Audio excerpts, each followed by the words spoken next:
Hey everyone, I'm James Lynch, and this is Early Look, the show where I take a look at an upcoming notable fight. And on today's edition, I'm going to be previewing the UFC Fight Night main event, April 22nd, in the heavyweight division. Curtis Blaydes, Sergei Pavlovich, 5 rounds at the Apex. But before I give you my preview and pick, make sure you hit that like button, hit the subscribe button, and hit that notification bell. So I mentioned it there, April 22nd at the Apex, smaller cage. So definitely, we know that seems to, at least, from the data, appears to mean that there's going to be more knockouts in a smaller cage, is what we've seen over the last little bit since they've gone to the Apex. If you haven't watched the show before, basically, I'm going to go through a bunch of different stats, a bunch of different intangibles. They may or may not have an impact on my pick or your pick or whatever. I just like looking at a lot of different things when it comes to previewing fights. And then at the very end, I will give you my pick of who I'm going with in this main event matchup. Quick tail of the tape between these two guys. If you look at it right now, you can see Sergei Pavlovich, 30 years old, compared to 32 for Curtis Blaydes, 6'3" to 6'4", 84-inch reach to 80. So pretty similar in a lot of different categories. Height and reach, not any major differences there. Big reach there for Pavlovich, 4-inch reach in that one, and a little bit younger for Pavlovich as well. But Curtis Blaydes, you can see, while he has 2 more fights than Sergei Pavlovich, Curtis Blaydes has more fights in the UFC, so that's one thing to keep in mind as well. Let's start first with Curtis Blaydes, just because he's been more of a mainstay in the UFC than Sergei Pavlovich has, and we're going to go through a bunch of stuff with him. So I mentioned there, 17-3 record. Curtis Blaydes is the number 4 ranked heavyweight. He is 17-3 with 1 no contest. He's got 12 knockouts, 0 submissions, and 5 decisions. He's 32 years old, 6'4" with an 80-inch reach. So the only thing he'll have is a slight height advantage in this fight over Sergei Pavlovich. He's a BJJ blue belt and trains out of Elevation Fight Team. He's got performance of the night 3 times against Cody East, Alistair Overeem, and Chris Dawkins. He's got most takedowns in a fight in UFC heavyweight division history with 14. And Curtis has had a pretty interesting career here. Made his amateur debut way back in September of 2012. Made his professional debut in May of 2014 against Lorenzo Hood, who we know is he's a BKFC guy, I think, these days. And then UFC debut was in... what was it? Sorry, I was looking at the wrong Francis fight. His UFC debut was April 2016. Had to fight Francis Ngannou in his UFC debut. Talk about a tall task there. Curtis Blaydes is 11-3 record in the UFC with 1 no contest. He's got 6 stoppage victories. I always bring this up. Curtis should really be 12-3. He had the no contest was against Adam Milstead, and if you look at it here, it was due to marijuana, which if you guys watched my show enough, kind of BS that was turned into a no contest. But he was dominating Milstead in that fight, and Milstead did not have a very long career after that anyways. So yeah, that should be 12-3 in my opinion. Now, some notable wins here for Blaydes in his career. Alexei Oleinik, I believe, was ranked at one time, so we'll include him on the list. You've got Mark Hunt, Alistair Overeem, Junior Dos Santos, the former heavyweight champion. You've got Alexander Volkov, Jairzinho Rozenstruik, Chris Dawkins, I believe, was ranked at one point as well. And Tom Aspinall, but got to put an asterisk next to that one in the sense that Aspinall, he was injured in that fight. He had a knee injury. You can see it there, 15 seconds. We barely got to see anything. Blaydes didn't even get to break a sweat in that one. Just 15 seconds into the fight, it ends. So disappointing what happened there. And then we know the losses to Curtis Blaydes that he's had. Francis Ngannou twice, both knockouts, and getting knocked out by Derek Lewis as well. So interesting career for Blaydes overall. The only layoff he's had in this fight, or he's had in his career, I should say, is the one going into this fight. So he fought Tom Aspinall in July. We're talking about a fight here in April. That's a 273-day layoff. That's one of the longest, or that is the longest he's had in his UFC career. If you see, traditionally in the UFC, he's been pretty consistent about fighting. I mean, even look in 2017, he fought 3 times. 2018 fought 3 times. Twice in 2019. Very active overall in terms of his career. So that's one thing to sort of keep in mind here about Blaydes' career, that he's been pretty active. One of the things as well for him, you don't really see any injuries, right? There was the Derek Lewis canceled fight, but that was a COVID thing. No injuries, so that's a good sign. Like I mentioned, if you're going to be active, you're probably not having any injuries. And as you can see here, Curtis Blaydes has not had any close fights. He's had some decisions, but they were decisive for Curtis Blaydes in the wins over Justin Willis, Jairzinho Rozenstruik, and Alexander Volkov. Those are all pretty decisive as well. Going to throw a couple stats out here for Curtis Blaydes per UFCstats.com. Curtis Blaydes has a 51% significant striking accuracy. He's got a 59% significant strike defense. That's the percentage of opponents' strikes that that did not land. He's got a 53% takedown accuracy, and he's got a 53% takedown accuracy, meaning that he's the one putting the takedowns, and he's got a 33% takedown defense, but he hasn't fought a lot of wrestlers, to be honest. So, 33%, I'd have to go look at how many takedowns that's actually been, but I think that stat in general is not completely accurate just because we haven't really seen him face a lot of wrestlers there as well. And then check this out. This was another interesting stat that stood out to me. Curtis Blaydes, average takedowns landed per 15 minutes. Curtis Blaydes is 6.05. So he's getting 6 takedowns every 15 minutes. That's pretty crazy to think when you're talking about Curtis Blaydes. So there we go. Curtis Blaydes, like I mentioned, the Razor, big fight here against Sergei Pavlovich. Let's get into his opponent, Pavlovich, right now. We'll talk about some stuff with him.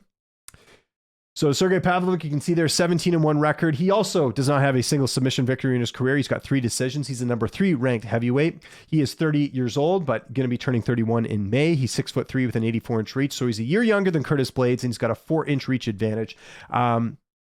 And you can see there, he's got the belt on him. That was the Fight Nights Global belt, former heavyweight champion in that promotion. That was a pretty notable promotion overseas. So fought some really good opponents over there. If you kind of look over the resume that he's had, he has, this is going to be his first 5-round fight in the UFC.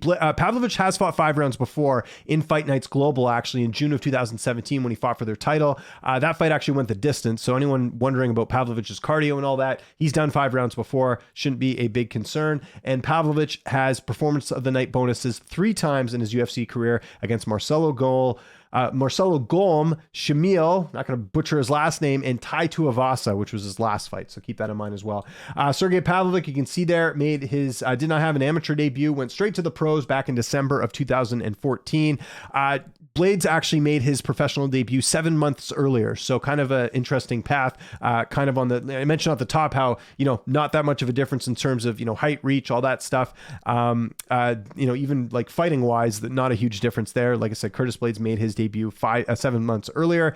The difference, though, I mentioned off the top about UFC experience, Sergei Pavlovich did not make his UFC debut until November of 2018. Blaydes had already had 7 UFC fights at that point, so take that for what it's worth. Pavlovich has got 6 fights in the UFC. He's 5-1. He's got 5 stoppage victories in the UFC. Some notable wins include Derek Lewis and Tai Tuivasa, and some notable losses include Alistair Overeem, who was ranked at the time. Marcelo Golm was released shortly after he lost to Pavlovich. He's actually in Bellator at the time of recording this. He's actually fighting tonight in Bellator. And then Maurice Green defeated him as well, but Green, we know, released from the UFC now in PFL. And Shamil, I guess you could count that as well because Shamil, I believe, was ranked at one point, but is he with the UFC anymore? I'm not sure. I don't think so. Shamil is 41, I think? Yeah, he's 41. So yeah, won't really count that win, but Tuivasa and Lewis, 2 very good wins, and that's why he's getting this opportunity in this main event. He's only had 1 layoff in his career, in his UFC career. Again, only 6 fights here, and it's a big one. I went back and looked here. So going from Maurice Green to Shamil, there was an 875-day layoff. I didn't realize he was off this long. So October 2019 to March of 2022, big layoff going into that one. Some of the reasons are, and we're going to go through those right now. I think people forget Pavlovich was supposed to fight Cyril Gane. Imagine how that fight might have gone back in 2020. That was in August of 2020. There was an injury to Pavlovich. Not sure what that was. He was supposed to fight Tom Aspinall too. That's another fight that kind of looking back, you wonder what would have happened. He's had some issues as well.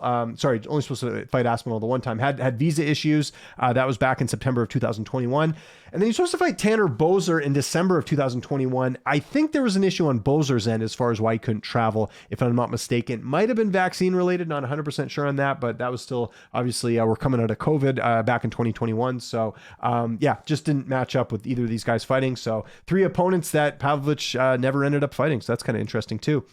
Because Pavlovich has only gone the distance, actually he's never gone the distance in the UFC. He has not had any close fights, obviously. And just some stats I'm going to throw your way with Pavlovich here. 51% significant striking accuracy, so the exact same as Blaydes in terms of the percentage, and he's got 66% takedown defense. Wanted to mention that because we know Blaydes has got some good wrestling, so I mean he's above 50%. That's a pretty good accurate takedown defense here. So if Blaydes can't get the takedown, it stays standing. Things are going to get really interesting here. Now, the time of recording this, we don't have any odds on any of the major books. They do have a reference tab here. They do have Blaydes as the favorite, which is interesting because if you go over to Tapology right now and you look at the picks, and usually we go by the picks, right? Or at least people do. You can see 58% of people having Pavlovich in this fight, 42% having Blaydes. So This is an interesting matchup because we have more to work with Blaydes, I think, because with Blaydes, like I said, he's been in the UFC longer. I mentioned the 7 more fights by the time that Pavlovich made his debut. We mentioned the huge layoff with Pavlovich. I don't know how good or how bad Pavlovich obviously isn't bad, but I don't know how good Pavlovich is kind of what I'm saying. So I have a hard time kind of picking this fight because, look, I mean, based off how Pavlovich has looked, if you're going to take his last 2 wins as sort of how good he actually is, and if we're sort of going by that, then a Sergei Pavlovich winning by knockout doesn't seem that far to the equation here, right? And in fact, I think the people who are picking Pavlovich kind of see that path to victory. Blaydes has been knocked out 3 times. Now, is it a case of that Blaydes is susceptible to being knocked out a lot? Or is it that he's being knocked out by guys that have really good knockout power? Like Francis Ngannou has got, I think, in my opinion, the best knockout power in that heavyweight division, or did, I should say, because he's not with the UFC anymore. And then Derek Lewis, he's kind of known for his knockout power as well. I would put him sort of close to that as well. In fact, Derek himself almost knocked out Tai Tuivasa in his fight, wasn't able to do it. Tuivasa ends up finishing him. But his last 2 wins are a little bit tricky here, okay? So Derek Lewis, the Derek Lewis that fought Sergei Pavlovich, I think we can agree was not the Derek Lewis that fought Curtis Blaydes. I mean, it wasn't too far removed. So this was what, July 2022, and Blaydes fought Lewis when? 2021, I think. Yeah, 2021, beginning of 2021. Pavlovich fought him beginning of 2022. July of 2022. So I kind of feel like the Lewis that Pavlovich fought wasn't as good as the Lewis that fought Blaydes, but still, Blaydes lost that fight. You got to give Pavlovich credit for that. He went out there and finished him in 55 seconds. That's a very good win for him there from that perspective. But there is kind of that, is Lewis on the decline when he fought him? We've seen Lewis after that. He's been getting knocked out. He's been getting finished in every fight. Like basically after he fought Blaydes, Lewis has, I think, been knocked out every other fight since then, right? No, he had the one win over, he beat Blaydes, he got knocked out by Gon, finished Dawkins, then got knocked out by Tuivasa, Pavlovich, and Spivak, although that was a submission loss. But yeah, so there's kind of a school of thought that maybe the Derek Lewis that fought Pavlovich, not the Lewis that, maybe we all know. And then the Tuivasa fight's interesting. I'll be completely honest. I picked Tuivasa in that fight, was dead wrong on that, willing to admit that for sure. That was a 54-second win. There is a school of thought, though, that maybe Tuivasa came back a little too early, right? Because if you look at it here, Tuivasa fought Cyril Gane in August. He fights Pavlovich in December. That's not September, not August. Getting my dates mixed up here. That's not that long of a time to recover after losing like that way to Cyril Gane. So there's also a school of thought that maybe the Tuivasa that fought Pavlovich maybe wasn't ready to come back. But let's assume, for argument's sake, that this, Derek Lewis was at his best, Tuivasa was at his best. Those are 2 really good wins, and maybe you could even argue better wins than what Blaydes has had. Now, on the flip side, we can't say anything about the Aspinall win. Like, it was an injury. I put that in the same category as Jan Blachowicz' win over Rakic, Yair Rodriguez's win over Brian Ortega, Arnold Allen's win over Calvin Kattar. Same sort of thing where, this was even shorter. It was 15 seconds. You can't really count that as a win, like, per se, like, as something to say, oh, he beat Aspinall, right? Dawkins, I'll give him credit for. That was, Dawkins is a young, sort of up-and-coming guy as well. Actually, I wouldn't say he's young. Yeah, is Dawkins older than Blaydes? Never mind. Young in the sense that he's not that old in terms of UFC experience, I guess would kind of be my thing. The Rosenstruik fight, though, I think that put to bed that Blaydes has got some sort of bad chin, right? Rosenstruik's got some pretty good knockout power. Blaydes went the distance with him. It wasn't even an issue, but there's also that glaring weakness in Rosenstruik's takedown defense, and Blaydes exploited that in that fight. Volkov's got some knockout power, too. A little bit slower, though, was able to take him out. So yeah, you look at it overall here, we have more to work with the Curtis Blaydes. I think as far as who's more well-rounded, I think Curtis Blaydes is a more well-rounded fighter. Who's the better striker in terms of power? It's Sergei Pavlovich for sure. So this is where things get tricky a little bit. Now, Curtis Blaydes, he's gone 5 rounds. He had 5 rounds in the Volkov fight, right? Was the Dawkins fight 5 rounds? It was as well, although it didn't even go 5 rounds in that one. And keep in mind, Blaydes trains at elevation, so that's an advantage for him too from a cardio standpoint. And that's one thing I know he worked on since the Volkov fight is his cardio. I actually had a chance to speak to Blaydes as well, so if you guys are watching this, check it out on my UFC interviews playlist, get some insight into this matchup. Yeah, this is a tough one, guys, because I actually picked Tom Aspinall against Curtis Blaydes in his last fight, and I still think if Aspinall won, he would have a chance to win. Now, Pavlovich is kind of similar in the sense that, younger guy, a little bit faster.